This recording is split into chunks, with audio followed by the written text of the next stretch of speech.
Once again, we stopped In the mighty roar of London's 1934, traffic, and from the great BBC crowd of executive some interesting Eric Mashevitz was producing a weekly radio revue. Each broadcast featured an original song, but on this occasion the commissioned songwriter had fallen ill. The multi-talented Mashevitz now needed to write the song himself, but he woke up on the morning of the scheduled broadcast with just the title written.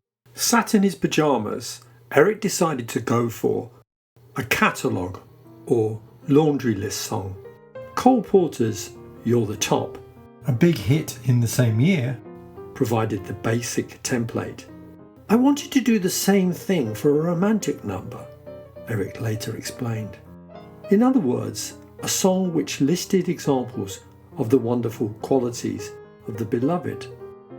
The key was to show, not tell, to provide details rather than abstractions. I sat down to write it, and a miracle happened, as miracles so seldom do in songwriting. It was as if it was all stored up in my head.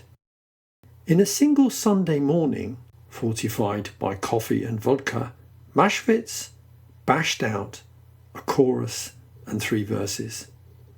At midday, he dictated the words down the phone to his writing partner, Jack Strachey, with a request that Strachey come up with a suitable tune by 6 that evening.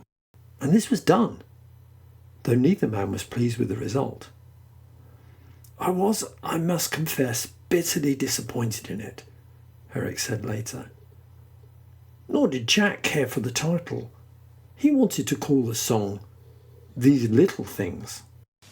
Once again, The show we was stopped the broadcast mighty roar of London's traffic, and from the great and crowd the to song bring you some of promptly the interesting forgotten, people who've come by land, until sea and air to be Lesley Hutch Hutchinson, the West Indian singer, happened to notice the score on top of the piano in Eric's office.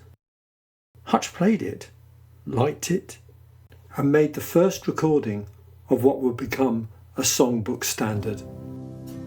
A cigarette that bears a lipstick's traces, an airline ticket to romantic places, and still my heart has wings.